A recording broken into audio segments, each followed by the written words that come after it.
Yun oh, bumalik si TMX 155. Ngayon naman ang nirereklamo niya, hindi nag-charge bago yung battery. So grabe ba yung wiring niya, salabat talaga. May mga nakalagay na extra power relay sa mga ilaw siguro, at saka busina papuntang sidecar. So meron pa dito, chinek ko na to. So ito, sunog yung sa brake light. Ito, tinanggal ko na. Sunog kasi baliktad. Pag tines ito yung sa brake light eh. Check natin. Paano ako? Mag-chat ka.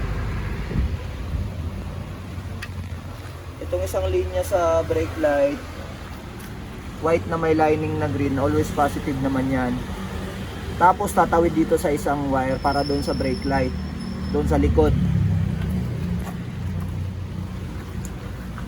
So naka-negative yung isang paa ng test light ko, naka-negative yon. Papasok ko dito sa isang paa ng tawag nito tail light, may power na dapat yan. Pag inaapakan or pag inoon yung ilaw. Pero nagtataka ako, itong bakal niya merong positive, so grounded yan eh no. Naka-negative yung test light ko, pag nilagay ko sa bakal umiilaw. Grounded tong housing, kaya hindi ko umaakyat ng power ng charger. So ayusin yung wiring.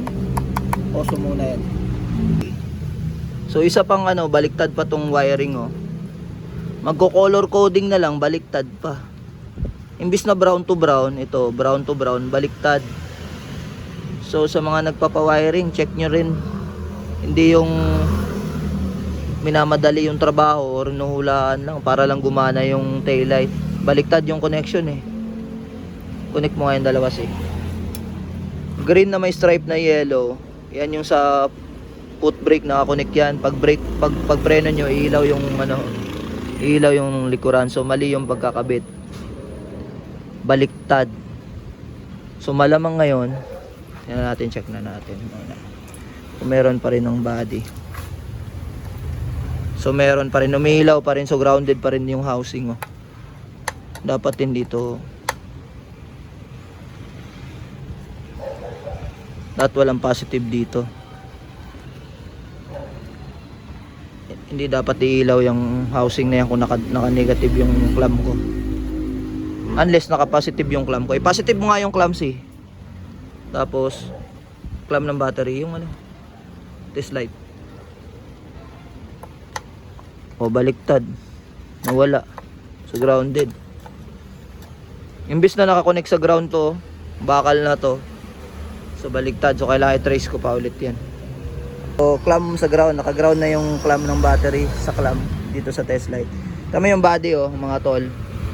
Umiilaw yung body oh, so grounded yung motor. Ayan oh. Dapat yan, pag pinasitive yung clamp, positive, lipat. Tsaka palang iilaw yung body kasi body ground nga eh. Body is ground. So baliktad oh. Wala siyang ilaw.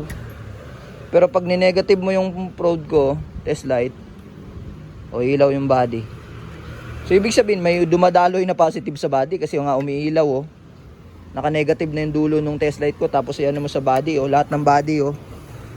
Oh, sa negative umiilaw eh. So, check pa natin lahat ng ginawang, ang daming wiring na nilagay oh, daming connection. Salabat yung wiring. So, shout out sa nag-wiring, sino kaya nag-wiring nito? Pinapahamak lang yung CDI ng motor. Tapos i-post. So, yun, ang dami kong nakuhang mga extra nga bubot ng wire, binalik sa stock. So, maya-maya lamang matutuklasan na to. Grounded nga yung motor. So to continue na lang to dahil maubos yung battery ko.